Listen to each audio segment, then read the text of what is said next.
सभी को प्रभु यीशु मसीह के नाम में जय मसीह की। मैं उम्मीद करती हूँ कि आप सब लोग प्रभु की महिमा में पढ़ रहे होंगे और प्रभु के वचन को पढ़ रहे होंगे, प्रार्थना दुआ में लगे होंगे।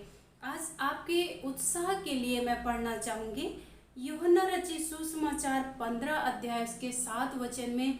इस प्रकार से प्रभु का वचन कहता है, यदि तुम मुझ में बने रहो और मेरा वचन तुम में बना रहे तो जो चाहो मांगो और वह तुम्हारे लिए हो जाएगा। और वचन 5 में हम पढ़ते हैं, मैं दाखलता हूँ, तुम डालियाँ हो।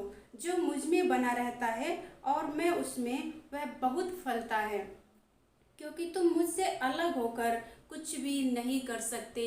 ये परमेश्वर का पवित्र वचन है, जहाँ पे प्रभु यीशु मसीह कह रहे हैं कि तुम मुझ में बने रहो और मेरा वचन तुम में बना रहा है। किस प्रकार से मेरे प्रियो परमेश्वर का वचन, प्रभु यीशु मसीह का वचन हम में बना रह सकता है, जब हम प्रभु के वचन को पढ़ते हैं और उसके अनुसार जीवन जीने की कोशिश करते हैं। परमेश्वर के वचन को हम अपने हृदय में रखकर उसके अनुसार चलने की कोशिश करते हैं और चलते हैं, तब प्रभु का वचन कहता है कि तुम जो चाहो मांगो वो तुम्हारे लिए हो जाएगा। क्योंकि प्रभु यीशु मसीह ने एक उदाहरण दिया कि मैं दाखलता हूँ और तुम डालियाँ हो। जिस प्रकार से एक डाली अगर दाखलता से अलग कर दी जाए तो वो कभी भी फलवंत नहीं होती, वरन वो सूख जाती है। लेकिन अगर वही डाली अगर दाखलता में जुड़ी रहती है तो प्रभु का वचन कहता है कि वो बहुत फलता है।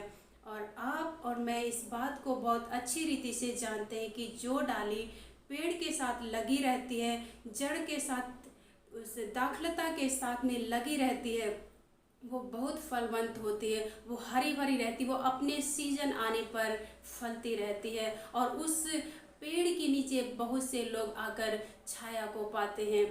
ठीक इसी प्रकार से प्रभु यीशु मसीह भी कहते हैं कि तुम मुझसे अलग होकर कुछ भी नहीं कर सकते। मेरे प्रियो, यदि आप अपने जीवन के किसी भी क्षेत्र में अपने आप को आगे बढ़ता हुआ, उन्नति करता हुआ पाना चाहते हैं तो आपको प्रभु के साथ जुड़े रहने की आवश्यकता है। क्योंकि प्रभु का वचन कहता है कि तुम मुझसे अलग होकर कुछ भी नहीं कर सकते। चाहे आप अपने पारिवारिक मैटर में हो, चाहे आप बिजनेस में, जॉब में हो, चाहे किसी भी क्षेत्र में हो, आप प्रभु से अलग होकर कुछ भी नहीं कर सकते।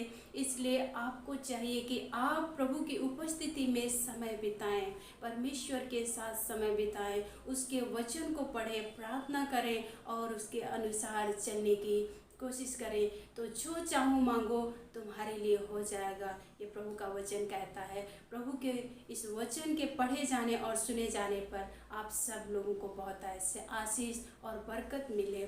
आइए हम प्रार्थना को करेंगे। हमारे सर्वशक्तिमान जीवित परमेश्वर पिता, प्रभु यीशु मसीह के नाम से हम आपके पवित्र और जीवित उपस्थिति में आते हैं। खुदा परमेश्वर, प्रभु हम दुआ करते हैं हर एक भाइयों के लिए, बहनों के लिए जो इस समय में आपके पवित्र वचन को सुन रहे हैं। मेरे प्रभु, मेरे खुदा परमेश्वर, आपसे मैं विनती करती हूँ पिता कि जिस प्रकार से आपका वचन कहता है कि तुम मुझ में बने रहो और मेरा वचन तुम में बना रहे, तो जो चाहो मांगो वह तुम्हारे लिए हो जाएगा। प्यारे प्रभु, आपसे हम विनती करते हैं कि आपका वचन इनमें बना रहे प्रभु, और पिता ये आप में बने रहे प्रभु, ताकि जो कुछ भी ये मांग रहे हैं प्रभु, प्रार्थना कर रहे हैं, परिवार के लिए प्रार्थना कर रहे हैं, बच्चों के लिए प्रार्थना कर रहे हैं, संतान प्राप्ति के लिए प्रार्थना कर रहे हैं प्रभु, आप इनके प्रार्थनाओं को सुने मेरे प्रभु। मेरे परमेश्वर पिता, इनके प्रार्थनाओं का आप उत्तर दें मेरे प्रभु। ऐसी मेरी आपसे प्रार्थना है प्रभु, इनमें से कोई भी हताश ना हो, कोई भी निराश ना हो, किसी की भी आशा टूटने ना पाए प्रभु। हर एक का विश्वास आप में बढ़ता चला जाए प्रभु, ऐसे हम आपसे प्रार्थना करते हैं। खुदा धन्यवाद करते हैं प्यारे प्रभु कि आपने हमारी प्रार्थना को सुना है। प्रभु यीशु मसीह के नाम से हम दुआ को मांगते हैं, आमीन।